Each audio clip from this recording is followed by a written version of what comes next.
Hi everyone, how's it going? Um, my name is Sunny Beatteay, and I'm super excited to talk to you tonight about an intro to static and compiled languages. And so this is definitely a topic very relevant to me because at my current job, I definitely do a lot of work with static and compiled languages. So while I do work with Ruby, I do a lot of work with static languages. So I wanted to, give an intro tonight about static and compiled languages so that you yourselves can learn a bit about them and play with them if you want. So the agenda for tonight is going to be talking about, static languages.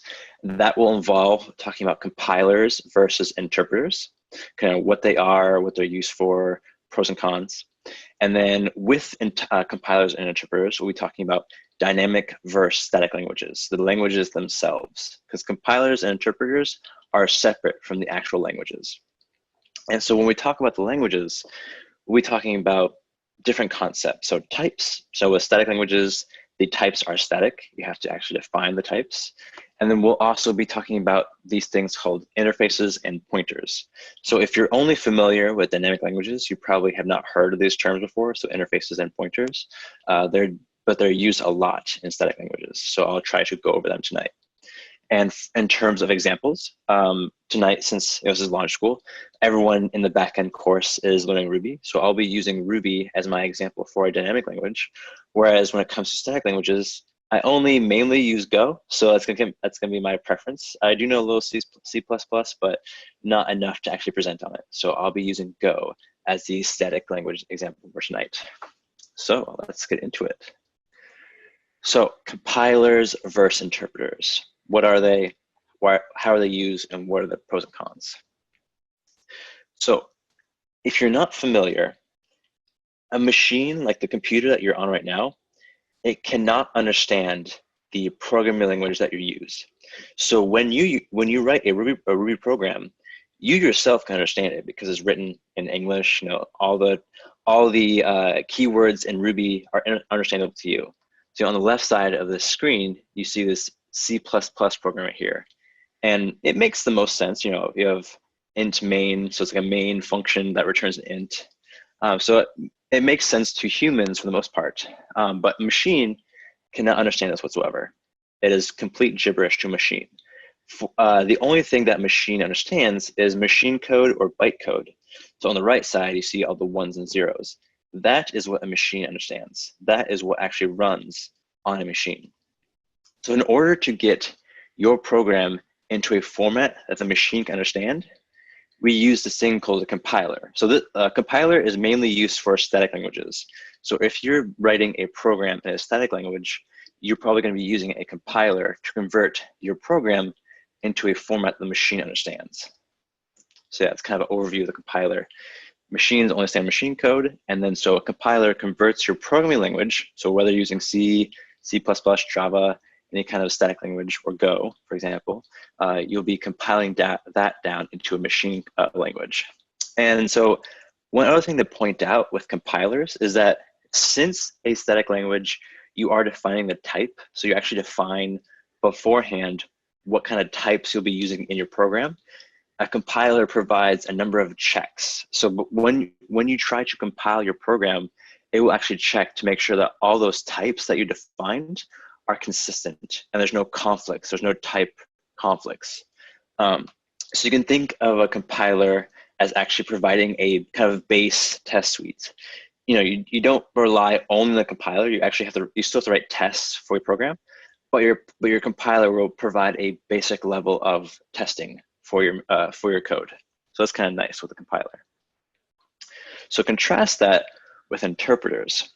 So one thing to note about a compiler is that it compiles the program all at once. So if you're writing a Go program and you write the entire Go program, when you compile it down, it compiles all of it down at once into the format.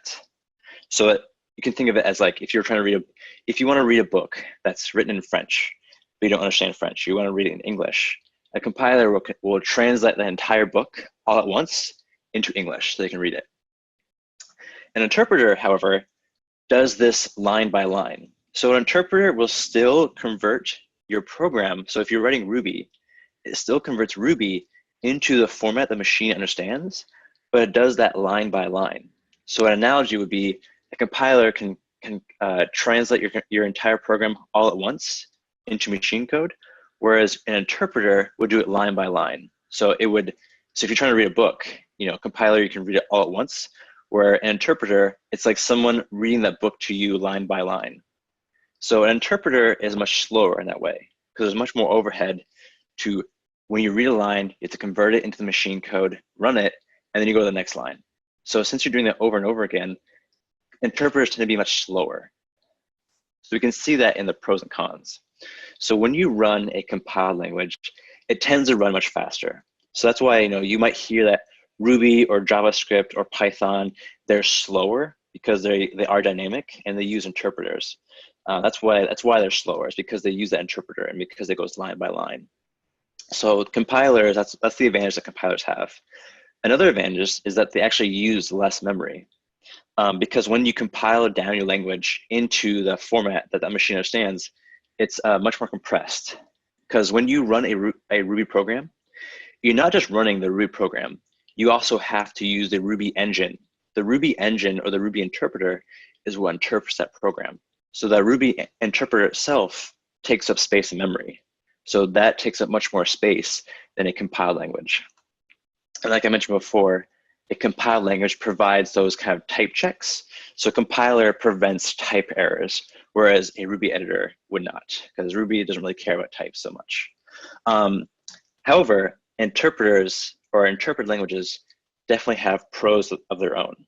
So one thing is that they're much less verbose and they're faster to write.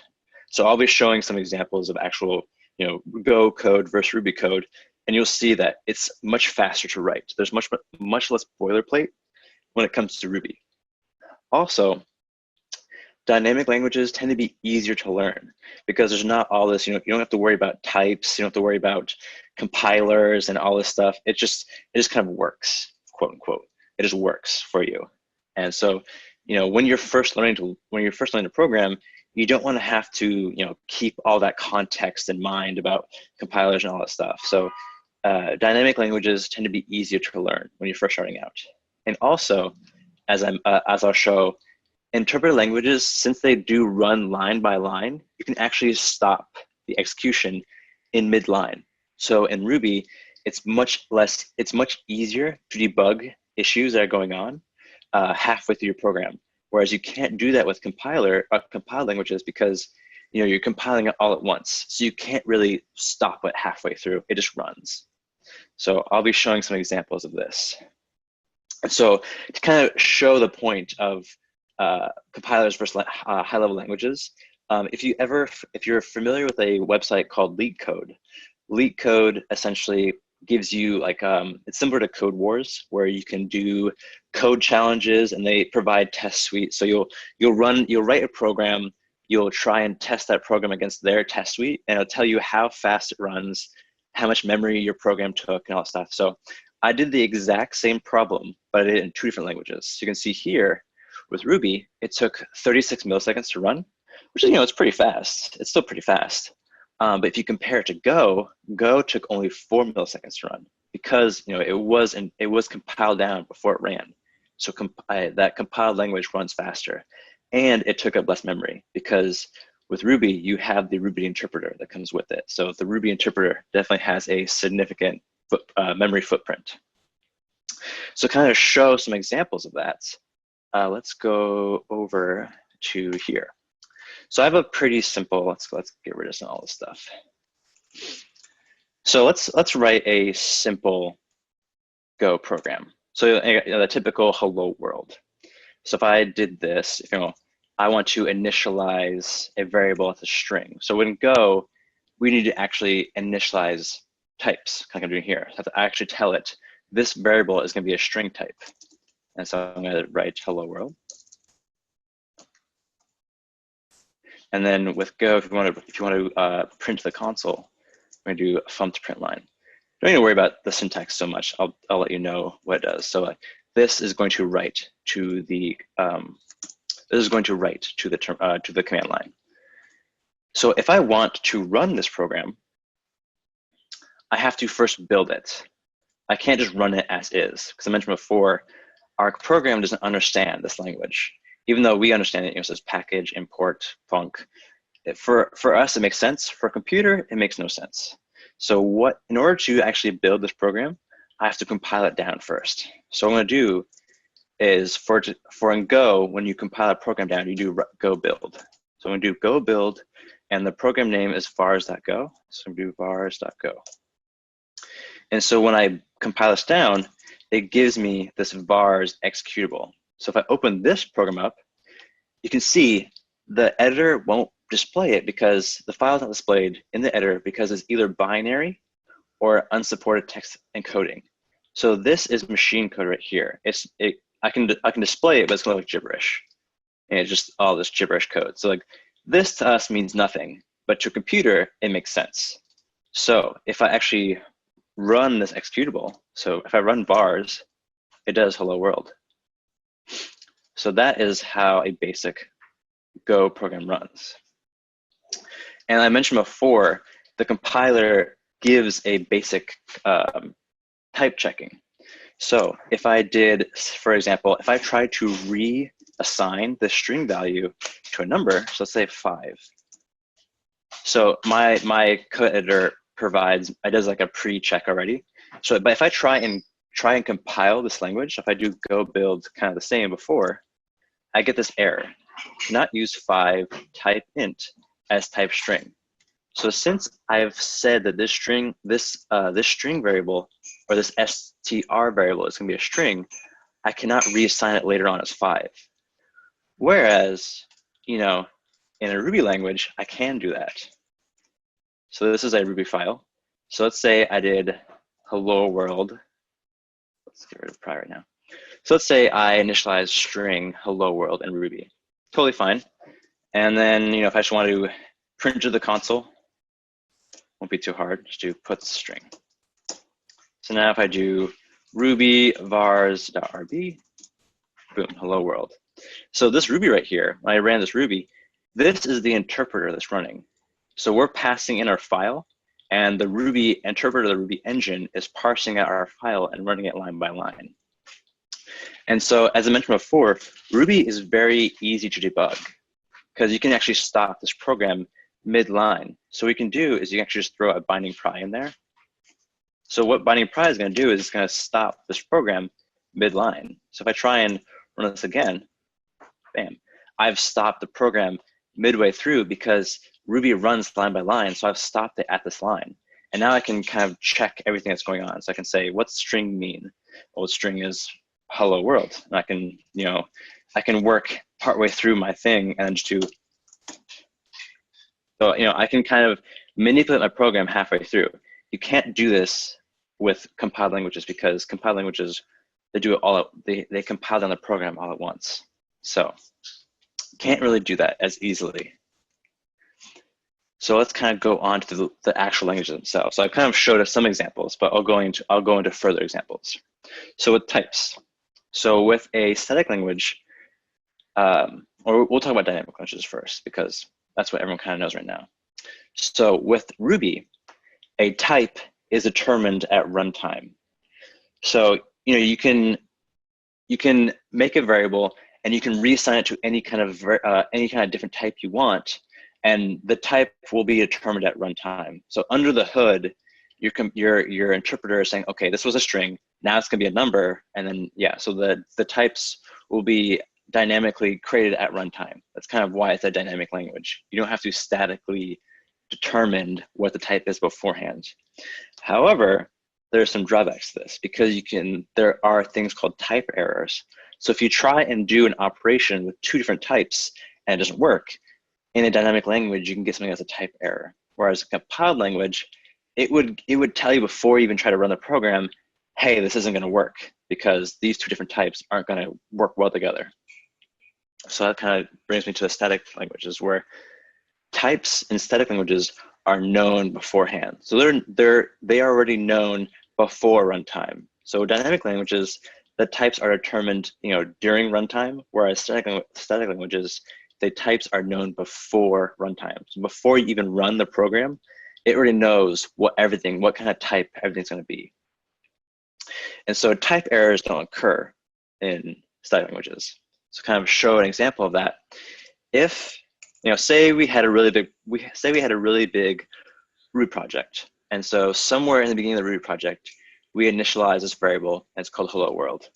And so, so we have random code here.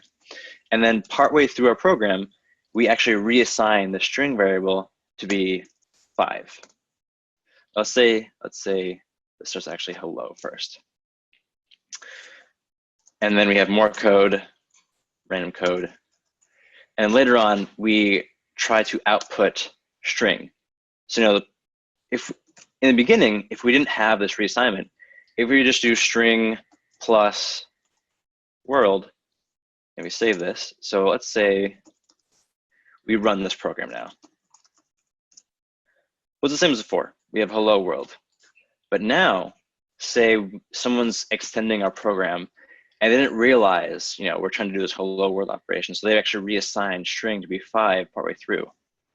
So now what's going to happen is if we try and run this, we're going to get this error. So it says string cannot be coerced into integer. You have a type error. So in Ruby and dynamic languages, you can get things such as type errors. But as Go, as I mentioned before, so we can do the exact same thing with Go. So let's pretend there was various code, blah, blah, there's random code here. And then partway through, we try and do string plus world. So with a static language, we're going to build it first. So we're going to compile it. And then we're going to run it. So hello world. But then if we were to try to reassign this variable, it would complain beforehand. Because if we try to compile it, sorry, compile it first. I'm getting this error as I showed before. I can't reassign 5 to string because we've already said this is going to be a string. So that's kind of those are the various kinds of type checks that that a compiled language will give to you. So it's kind of nice in that way. And actually, I can. So there's examples I'm showing. One other thing is that in Go, there's a variety of different types you can use. So there's a string right here. I can also, I can do a num, and I can do. So right here you can see here are all the different types I could give it. I can give it a normal int. I can give it an int16, which is going to be an integer that has 16 bytes, or 32 bytes, or 64 bytes. Same with float. So there are a variety of types I could give it, but you just have to be cognizant of when you assign a type. You have to be aware of how that type is going to interact with the other types. So you don't want to give it a float 64, which is like a decimal number, and then try to add it. So if I give this number a float 64, and I say it's 6.0, and then later on I try to add 5 to it. So if I do 6.0, or if I do num plus 5, or 6. If I do this,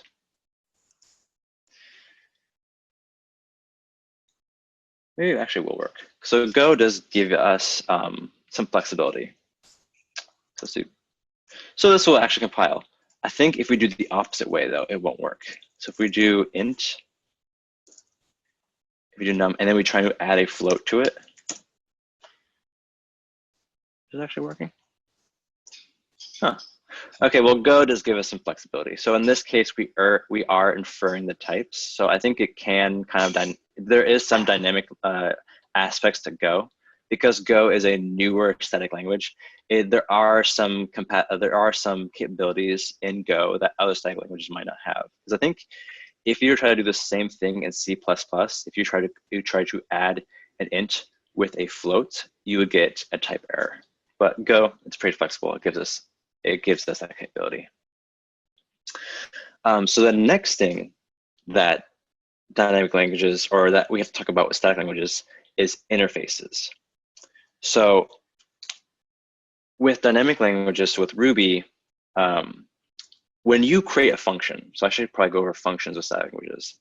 So in Go, when we write functions, similar to variables, we have to define the inputs and we have to define the outputs.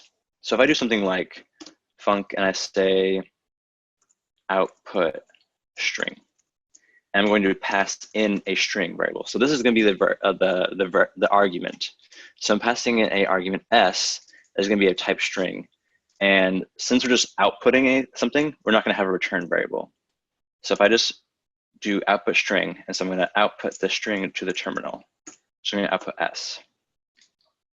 So in this case, if I have this string variable and I pass it to this function output string, this will work because this function is expecting a string variable to be passed in, and so I'm passing a string variable. However, if I try to actually give a number to this, similar thing's going to happen. So I don't actually need to compile this down because my editor does it for me. So you say I cannot use 5. With Ruby though, similar thing. If I make a function here, output string, I just gave it a string variable. I just do put string. It doesn't care what I put into this. I could say, the name could say output string, but I could put output string 5 here, and it would still run. Oops, I should save this. So yeah, hello world in 5. So that's fine. Whereas with Go, couldn't do that. However, let's go back to the presentation. So with Ruby, when it comes to object-oriented programming, we don't care about type so much. So that's what we call, so there's a term in Ruby called duct typing. And it kind of goes with the adage, if it quacks like a duck and acts like a duck, it is a duck. So in Ruby, we don't care about type so much. We just care that whatever is passed in, it has the behavior that we expect. So in this example right here, I have this class announcer that has a say name method. And so we pass an object and we call the name object. We call the name method on the object. So we could pass in any object into this method. And as long as that object has a name method, it'll work. However, it's not the same. That doesn't work with Go, because I mentioned before, when you write functions, you have to define types, because in static language, it's going to expect a type. So if we go to, I think it's interfaces, yeah, so here. So I have this announcer method here. And so human, so I have two different classes here. I have class human and I have class dog. And they both have this name method. So one says I'm a human, one says I'm a dog. So if I pass in either of these objects into here, it's just gonna call the name method. So if I get out of here and go to interfaces, probably save this too. So say I'm a human, I'm a dog. So I didn't need to define a type when I passed in the object. Everything just works. However, it's not going to work the same here. So in Go, the way you create, so object-oriented programming works a little differently in Go. So in Go, so in Ruby, you define a class, and then you define a method on that class. So you have a class here, and you have a method here. With Go, for object-oriented programming, you can define a struct. So a struct is kind of like a Go version of an object. And so when you define a struct, you can tell it what kind of traits the struct will have. So a human can have a name, and a dog can have a name. So when I define these types, I can give it, okay, it's going to have a name with a type of string. And the way that I give this struct a method is I say func, and I say, hey, attach this get name to the human struct. So in this case, I'm attaching this get name to the human struct. And I'm saying, whenever I call get name, I want to output the name value of the human struct. So this right here. So this is kind of the object-oriented version of Go. So I have this announcer class. And so in the announcer class, I can pass in an object and it will say, call the getName method. As I mentioned before, typically when we write functions, we pass it an object or we pass it a type. However, what if we have two different types? What if we want to create a function and a static language where we don't care about the type so much? Like, what if I have both a dog object and a human object that both have the getName method? Well, what if I just want to pass either one of this human or dog into here? If I were to define human here, I wouldn't be able to pass in dog because my compiler would give me an error. So instead, what we do is we define something called an interface.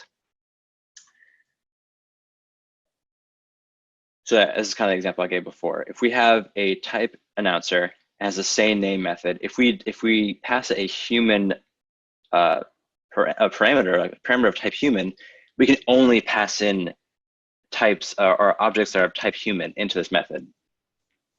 So what we do instead is we define an interface.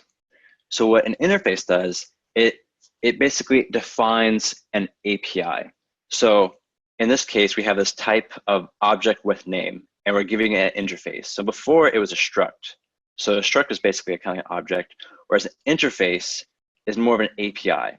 So what we're saying is that any object that has a name method will fulfill the interface, will fulfill the object with the name interface. So instead of passing in a type to a function, we can pass in an interface instead. So maybe it'll make a little more sense if I actually show it in code. So right now, with our announcer class, we have a same name method and we're passing in human. But if we try and pass in dog, it won't work. So what I can do is I can define an interface instead. So object with name. And so instead of defining an interface, or instead of defining a struct, I'm going to define an interface. And this interface is going to be getName. So any object that has a getName method will fulfill this interface. So if I do object with name instead, any object that pass into this method that has a getName method will fulfill the object with name interface. So I won't get any errors. So in this case, if we go to our main function here, I can create a new announcer. So I'm just going to call it A. And the way you initiate a struct or a new object in Go is you just do this. So because my announcer class doesn't have any, doesn't have like a name or anything, doesn't have any traits, I can just initiate an empty. This is equivalent to doing .new in Ruby. So just doing curly braces. So I'm creating a new announcer. And I'm going to do announcer say name. And so I want to pass in, say, a dog. So I'm going to do D. And I'm going to do create a new dog, and it's going to have a name of I'm a dog, or just have we'll give it Balto. Name it Balto. So I'm creating a dog with a name Balto. So if I pass in D, so I'm passing in this dog to say name, it should. So let's do. I'm going to print it out to the print, or no.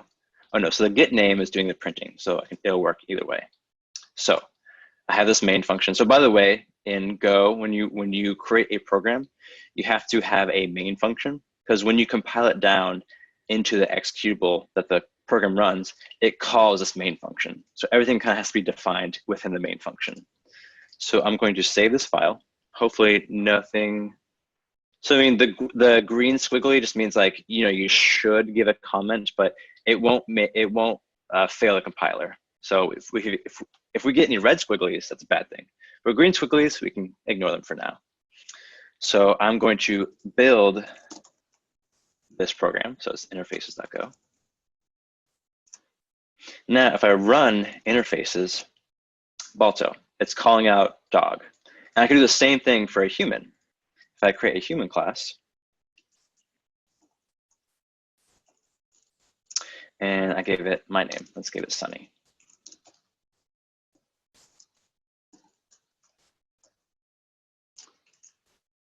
and I could have a note. I have the announcer call again, say name, and I give it the human. So no type errors, because both the human and the dog both fulfill the object with name interface because they both have get name functions. So if I build this again and run it, build it first. So whenever you make a change, that can be an annoying thing with compile languages, is that whenever you make a change, you have to recompile it before you run it. So I run it, and then now we have Balto and Sunny.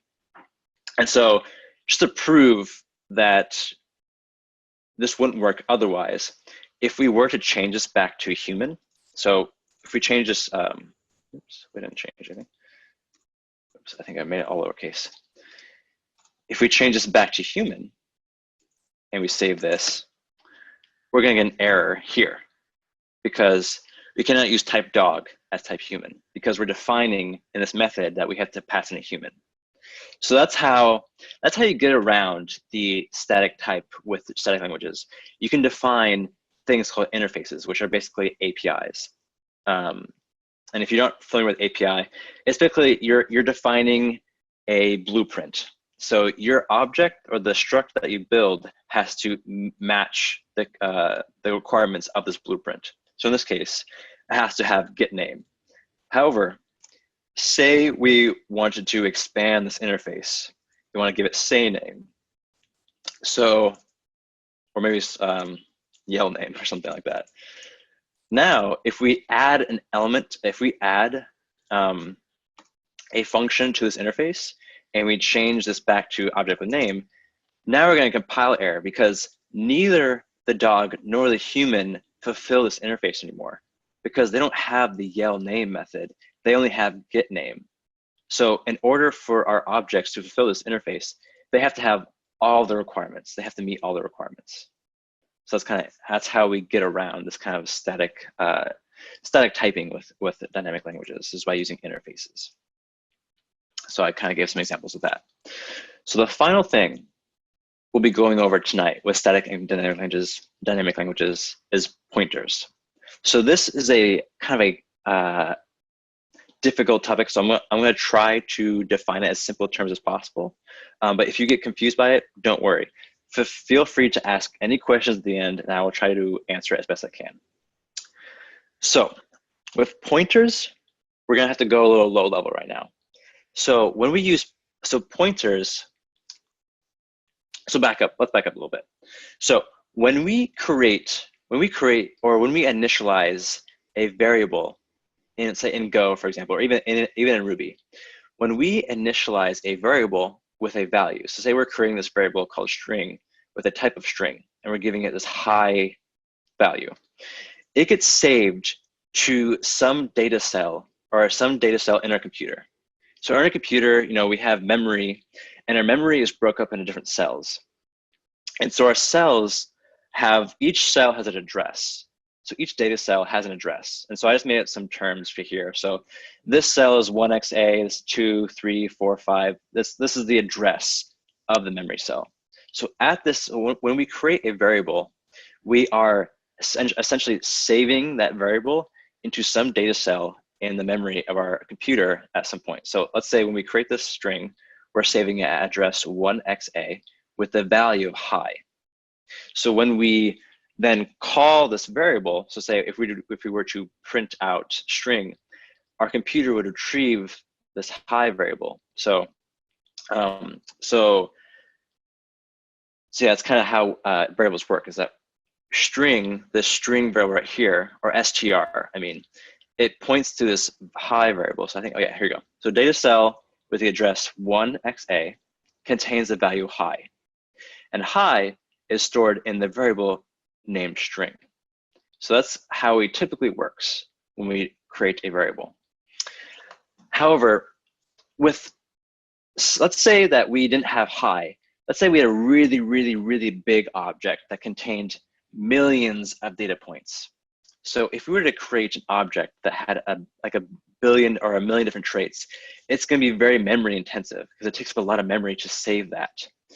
So we don't want to necessarily pass around the object in our program, because whenever we pass around the object, we have to keep all of that data in memory. So what we could do instead, so instead of passing around the actual value, what if we could just pass around the address? So instead of passing around like a huge object that contains a lot of data, if we just pass around the address throughout the program, and when we need to fetch the data, we can just pull the value of that address. So that is what pointers are. So we'll be getting into it a little bit.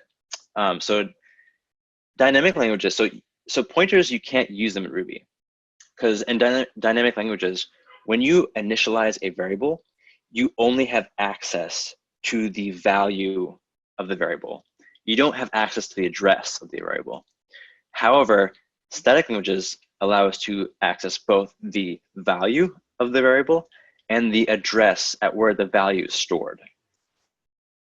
So the pointer is, so what we can do here is we can actually initialize a new variable called string pointer.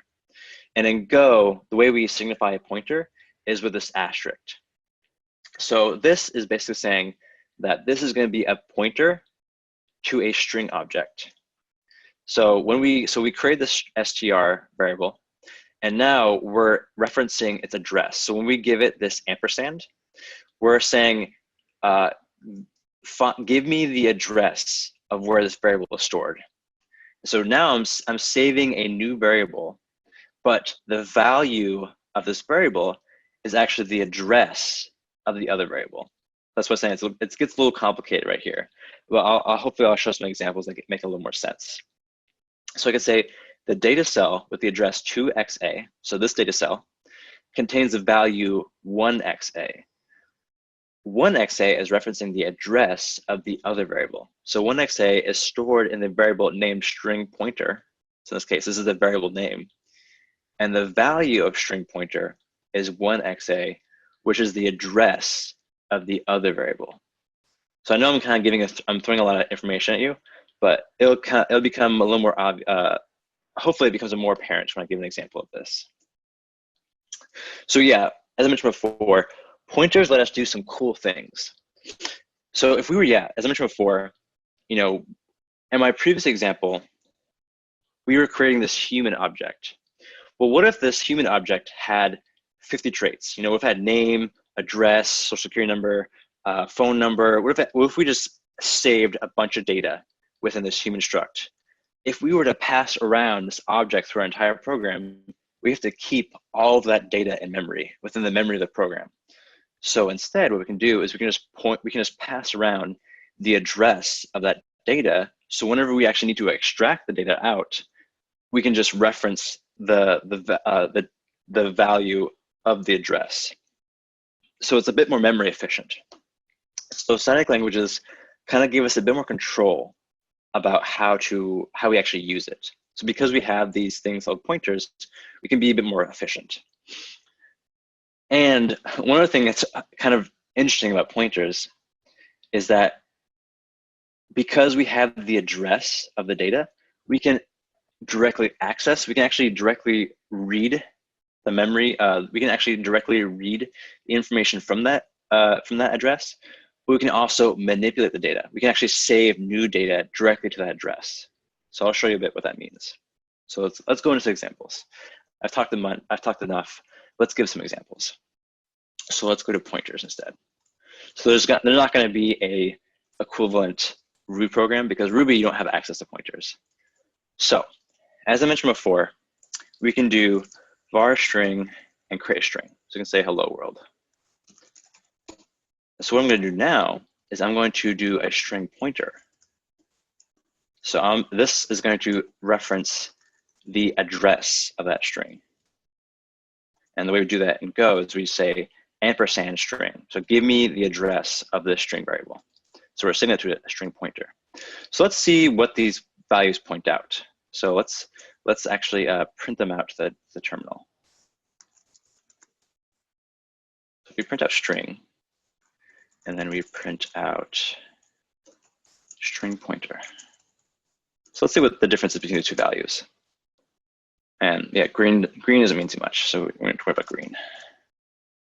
Let's go to pointers. I think pointers are really cool. So I really want to try and make this make as much sense as possible. So let's compile down this program. So go build pointers.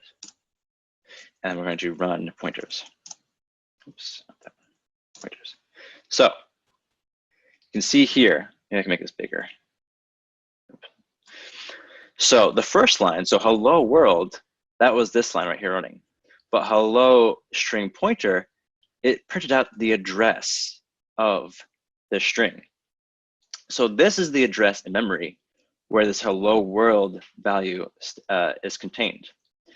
So I want to show you something that's really cool. Like when I found out that Go could do this, I was kind of amazed. So kind of back up a little bit. In Go, or not in Go, in Ruby, so I'm gonna do this in a comment, or I'll do it. I can't compile this down because Go doesn't understand Ruby code. But when in Ruby, if we were to do something like this, if we do change string and we pass it a string value, and we were trying, if we reassigned the string value to something new, like hello everyone, if we were to do this, it wouldn't actually change the value, because in Ruby, when we initialize a new variable, it creates a new address in memory. So it's not going to overwrite the value at the current address. It's going to create a new address, or it's going to create a new value. It's going to create a separate variable, and this hello everyone is going to be saved at a different point in memory than this hello world will be. So in Ruby, you can't do this. You can't actually overwrite data. However, in Go, you can. So let's do this. Let's do change string. And what I'm going to do is I'm not going to pass in the string. I'm going to pass in the pointer of the string. So and when we reference a pointer, we do this asterisk symbol. So this says that we're going to pass in the pointer of a string value. And I'm not going to return anything. So in this case, so normally in Go, if you're going to return a variable, you would do it right here. So we could do string in this case. So if we're going to do a return value, we'd put it here. But for this example, we're not going to return anything. What we're going to do actually, so this S, maybe we'll call it string to make it a little more apparent. So in Go, we can actually overwrite the value at this address. So if we dereference right now, so right now, this is going to be the address of the string. We're saying we're passing in this value into this function. What we're going to do is we're going to dereference this address. We're going to say at this address. So the dereferencing is also the asterisk symbol. It can be a little confusing. But we're going to dereference this variable and say at this address, change the value to be hello everyone. So now what we can do is we're going to for this example, we're going to call the string value beforehand. Then we're going to, let's delete this line. And then we're going to do change string, and we're going to pass in the string pointer. And then we're going to call print line again afterwards. I think this should work. If it doesn't, it's maybe because, well, we'll see. I think this should work. It might not, but we'll double check. So I think this will actually change it. So go build, and then pointers. Now, if we do pointers, yeah, changed it. So because what we're doing is we're passing in the address of the string variable into change string, and we're saying at this address where it was hello world, we're going to reassign it to say hello everyone. So that's kind of the cool thing that pointers do, is besides the fact you can be a bit more memory efficient, you can actually directly overwrite data. Now, you want to be very careful with this because this can obviously lead to really bad problems.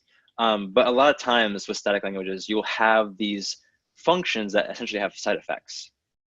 Because what you can do is, what I could do actually instead is I could also initialize a empty variable. So I can just do var string string. So in this case, I have an empty variable. So you might see something like this, where instead of, so let's not actually pass this in. So I might have something called string, and it's going to be empty right now. It's going to just be an empty string.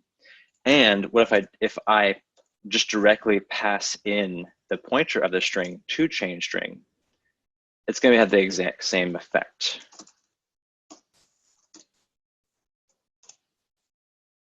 Pointers.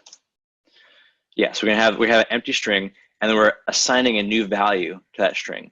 So in Go or in static languages in general, you see a lot of these things where you might initially create an empty variable, and then you pass in that variable to a function that might add data to it, and then it won't return anything back. So we're not going to have we're not going to say string equals change string. We're just going to actually just have change string in general.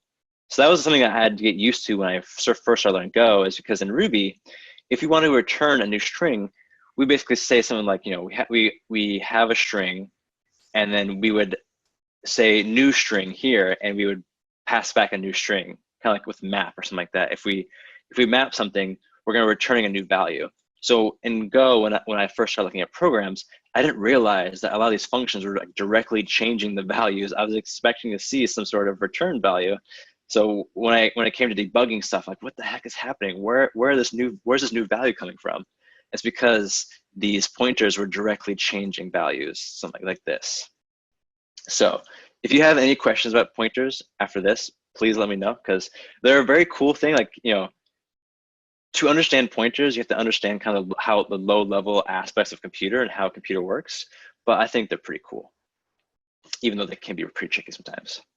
Now, I wanted to give a quick bonus section to TypeScript. So TypeScript is kind of this weird combination of compilers and interpreters. So TypeScript, it's a compiled language, but it's not a static language. So let's go back to vars here. So TypeScript, if you aren't familiar, is essentially a superset of JavaScript. So TypeScript is kind of a layer on top of JavaScript. And you can write a TypeScript program that then compiles down into JavaScript, and then the JavaScript gets interpreted. So it's kind of that weird intersection. So if we were to do something like var string, so in JavaScript or in TypeScript, when you want to define a type, you do the name of the variable, then colon, and then the type. So something like this, hello world. And then we could create a function called call name. I'm forgetting exactly. So we pass in, I'm pretty sure we pass in this. So we'll call it string, and then we're not going to return anything. So in this case, we're going to just console.log, and we're going to pass, and we're going to do console.log the string value, and we can call out call name, and we're going to pass in string like that. So this is TypeScript right here. This is how TypeScript is written. However, you can't actually run TypeScript. Similar to Go, in order to actually run TypeScript, you have to compile it down first into JavaScript. So let's go back into our vars section, or no, types, I think, types. And so to compile it down TypeScript, I think you do TSC. That's the compiler for TypeScript is TSC. And I'm going to do vars.ts.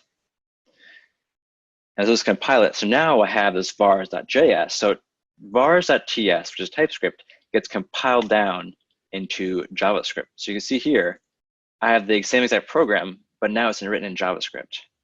And so now I could do, I think I have Node on my computer. So Node vars.js. Yeah, so now I have hello world. So that is kind of like a little bonus section on TypeScript, because TypeScript, similar to Go, it's in the fact that it's a compiled language, because you compile TypeScript down to JavaScript. But in this case, you're not compiling it down to a bytecode or machine code. You compile it down to JavaScript, and then you just run JavaScript. So that is TypeScript right there. I just want to give a little bonus shout out to TypeScript because it's kind of this weird limbo state of compiled and interpreted. So yeah, that was my presentation tonight. I hope you guys enjoyed it. I know I talked for a little while, so hopefully I didn't take up too much of your night. But yeah, if you have any questions, I see there's one question right now, but if you have any questions about any of this stuff, please let me know. So let me look at what questions we have. So let's see, Q&A, here we go. How do you debug a program written in compiled language? Do you compile it each time? Yeah, so that's a very good question. So one thing that I do, so I will say you can debug it a bit. So in Go, there's this debugger called Delve, which I haven't played around too much with Delve, but you can debug something. So let's use this program. So let's see, we're in types right now. Yeah, so I have vars at Go. So Delve has a program, so DELV is Delve. So if I do Delve, I think, let's see, Delve, and do debug. So I'm gonna do Delve debug, and then I'm gonna pass in the variable of the file name. So Delve debug vars at Go. Oh no, I have this issue right here. So I gotta change this back to a string. There, is that good? Okay, that should work. So, oh yeah, so Delve, it requires root access on my computer. So already right now you're seeing this is much more complicated than Ruby. Ruby just have a binding private. But Delve, I think it has to actually create a server. Yeah, I don't know. Something's not happening. Something's going on right now. So you could use Delve to try and debug your program. What I've been doing recently, if something goes wrong, what I've been doing is I just put like from print line, I'll do something like here, and then I'll see if that runs. So you might have code written up here, and so you try and trace down where the issue is happening. So that's what it could. There are sophisticated tools to debugging compiled languages. For me, if I'm in a rush, I might just put little breakpoints where I'll output a certain message, and if I know, if I put like 5 output messages and it only runs 3 of them, then I know between the 3rd and the 4th output message is where the issue is happening. So it's pretty rudimentary, but that's what I've been doing for this. When would you prefer to use a compiled language versus a dynamic language? That's a good question too. So I would say, while Go, Go and JavaScript and all these other compiled languages are more verbose, they're also more robust in that way because you have the compiler. The compiler gives you some layer of confidence because you know that there's not going to be any type errors. You still have to write tests for it, but once you have like the tests and it compiles down, it gives you a good layer of confidence that it's going to run. And also, at DigitalOcean, we have a lot of services like microservices that talk to each other. And so because Go is not only compiled, but it runs fast and it's low memory, it's more efficient in that way. So it's a bit more efficient to use a compiled language when you're writing a really robust service that you want to make sure it doesn't crash halfway through. However, if you're a startup and you want to make something really fast, that's what dynamic languages are for. So if I want to build a website really quickly, I'm probably going to use Rails. Because to make a website with Go, it takes a while, after all that stuff. I'm just going to use Rails because Rails is really fast. I can write Ruby really fast. I just want to spin up something really quick. So that's where I would use a dynamic language. Whereas if I want something to be really robust and fault tolerant, then I might use more a compiled language. Or if I want to have more control, with the pointers and the more efficient memory, that's where I'd use a compiled language. So someone wrote, what are the benefits or drawbacks of using Go instead? Can you say instead of Ruby? Yeah, so I mentioned before, it runs faster.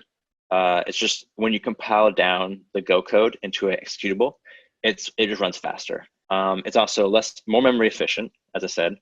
There are other things. So I gave a talk on multi-threading a couple months back with Ruby. Go has a really good multi-threading model. So Go was written by engineers at Google. And it was created with the idea of concurrency, multi-threading, And so Go is meant to be really fast and meant to be really efficient. So if you're writing, that's why a lot of companies are switching to Go for their backend services, because it's just really fast and really efficient, as opposed to using like, Node has the asynchronous model. It's still good in some ways, but a lot of companies are changing over to Go because it's just really fast and really efficient, and it can compile down. It can compile down really quickly. So that's kind of why Go has benefits. And drawbacks, it's verbose. Like I said, it's verbose. It's slow to create. You have to be very what's the word? You have to specify your types. So you have to be very mindful of all the types you're using, how the types might interact, all that kind of stuff. And so there's issues with that as well. So in dynamic languages, you mentioned there are no pointers. Is there any way in Ruby to access the address of a variable? No, there's not. Believe me, I've tried. I was trying to figure out, because in Ruby, they do give you like object IDs, but the object ID isn't the same thing as the address. If I tried to, let's say I go to Ruby, and let's open a Ruby program. So I have Ruby here.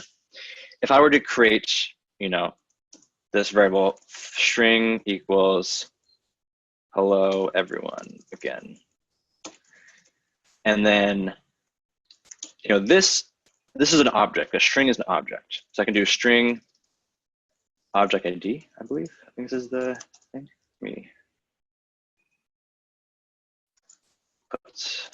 So let's run this real quick. Ruby vars. Yeah, so this is an ID, but you can see this is not the same. It's giving you an ID, but this ID isn't the same thing as a pointer. I can't do like Ruby string ID and then equals hello someone else. So I think if I do that, I'll get an error. Let me try and run this. Yeah, I get an error because there's no such method as object ID equals. So in Ruby, you don't have access to the pointers, because I think there's some complications when it comes to pointers, because if you have a pointer, that means you actually know in memory, in the computer's memory, where that value is stored. So a lot of times with Ruby, you might define a variable, but it might not actually get stored in memory. It might just stay. It might just stay in the computer's memory. So it's not. There's no definite point in the computer where you can find that language. It just kind of stays in memory. So there's no address. It's a little confusing. When you get more, if you start playing with static languages on your own, you'll kind of figure out why you can't use pointers in dynamic languages. Because even with Go, you can't always use a pointer, because sometimes there are times in Go when the Go compiler can infer types. So it's a little bit dynamic in that way, where you don't always have to specify a type. It can actually infer the type. But if it infers the type, it doesn't actually create that variable in memory until it knows definitely what type it is. And so it can actually, okay, this is eventually going to be a string value. I'm going to save the string value at this memory address. Because say you were to create an integer, but then you cast it into an int 64 later on. So there's something called, maybe I should mention that before, is in Go, here I can create a num. I can say it's an int value, but just because I say it's an int doesn't mean I can't change it later on. So I could actually do var new num, and I can actually change this to int 64 and do num. So there are things called casting, where I can cast this type into a new type. So this is going to, now after this is going to be an int 64. But if I stop here, so essentially I've only created this num variable for this one line, and if I don't ever use this num variable after this line, it's going to get garbage collected. So it's, for the compiler, it's not efficient to save this variable in memory if I'm only going to use it for one line. So it might not be efficient to save it to the computer, like to an address in the computer, if I'm just gonna use it for one line, it might just like keep it around in the heap memory. There's the thing called heaps where you can store variables. So it might just keep it around the heap, and then once I'm done with it, it'll garbage collect it. So there are times in Go where you can't always access pointers either if the computer actually hasn't created a address for it to live. I'm probably getting too far into the weeds right now, so sorry if that's confusing. Definitely ping me on Slack if I've confused you and you want to talk about it more. But yeah, so dynamic languages, I think it would be too difficult to actually program in pointers into a dynamic language just because it's very dynamic. Like with Ruby, you have things such as metaprogramming, and definitely you're not going to have metaprogramming in static languages. It's too crazy. But yeah,